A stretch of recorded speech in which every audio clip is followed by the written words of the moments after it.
Eesti sõit sellise Hiina Itaalia tootja nagu SVM mudeliga F01. Tegu on praegu siin Kallavere või ehk Hülgase Rebala teega. Hülgase küla kohe hakkab. Väga mõnus. Talvel on ta tee kinni, tee otstes on kivid ees. Praegu on ta valla poolt lahti tehtud. See on väga hea testida autode veermikku ja tema vaiksust, et praegusel hetkel siin on kergelt pinnatud, nagu te näete, lipi peal, lapi peal, ilma nõelapisteta. Täiesti odav auto kohta väga normaalselt vaikselt sõidab. Suured rattad peaks olema 17 tolli. Olen siin sõitnud nagu tavaliselt siin ümbruse teede peal. Siin saab ka natukese mõne koha peal natukese kiirust proovida. Kindlasti ei ole see auto, mis on mõeldud kiiresti sõiduks, et see auto on praegu täpselt selliste teede jaoks, et külavaheteed, väiksed maanteed, ma pean ütlema, et uskumatult hea mulje on ta praegu jätnud. Keerame ringi siin. Keskel on nupp, reverse, tuleb ilusti taga kaamera, väga hästi on näha, kuhu sa lähed, kuhu sa keerad.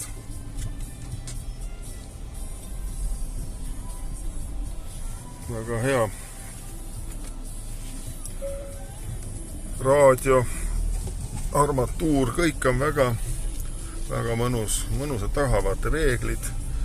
Sukene näed siit täitsa hästi igale poole.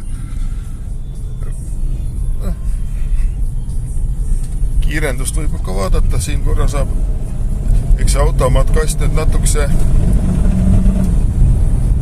Need on kuulda ka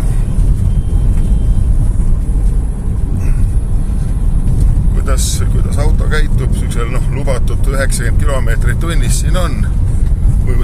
Tegelikult ei ole, tegelikult peaks siin olema vist 50, aga ta selline maanteelaadne on ja ei sõidab, ei kolise, ei lärma, muusikat keerame valjemaks.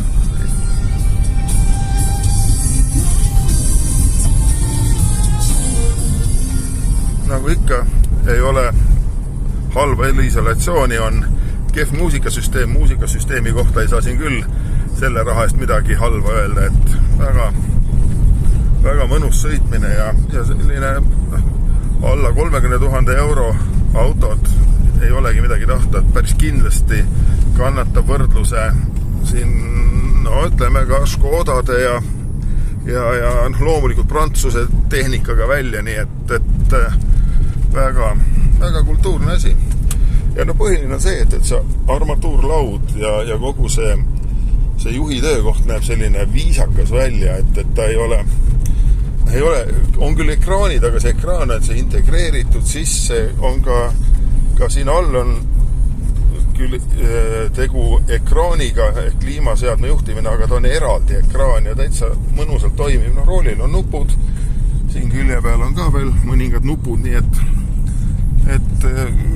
ainuke asi, üle väga pikkade aastate ma pidin,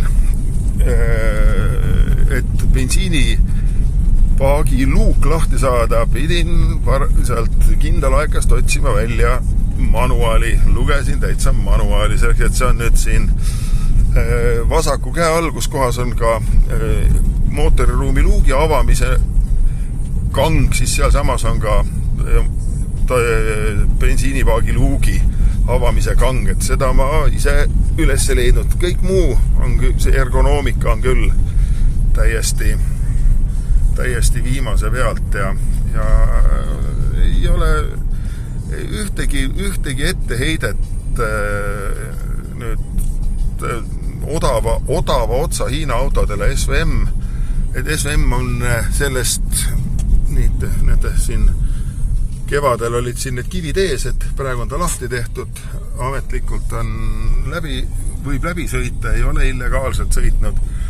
Et on ka SVM-il on väga odav, mingisugune 19 000 eurone auto olemas, mis on manuaalkasti ja kõiksuguste muude asjadega, et et ta on niisuguse Dacia klassi auto, aga ma peaks ütlema, et see sisumaterjalid ja kõik see, mis siin autos sees on küll parem kui Dacial.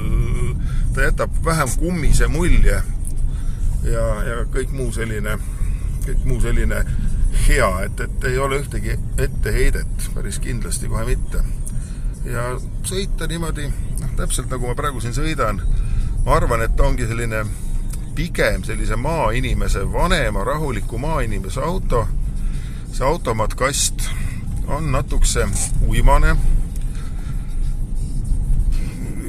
harjunud siin samadel teedlesi viimastel aegadel sõitnud kas elektriautodega või elektriga abi saavate autodega, loomulikult nende see liikumine ja kiirendusvõime ja see kõik on ikkagi absoluutselt teine, aga ka hinnaklass on absoluutselt teine tihtipeale olnud, et sellises odavas otsas täitsa üllatavalt hea auto, et kardetakse ilma asjata neid Hiina autosid, et muidugi me ei tea, kui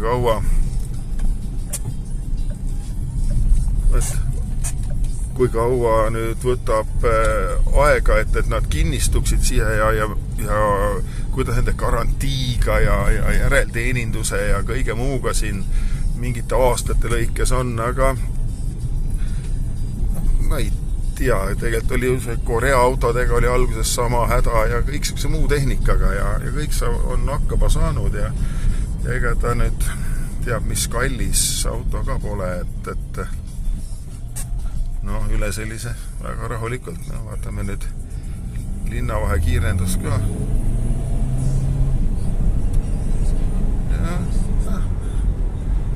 Ei midagi erilist, aga ei midagi hullu, aga võt täpselt sellise tee peale ideaalne auto. Nii et tänan tähelepanu eest, pärast kirjutan pikemalt.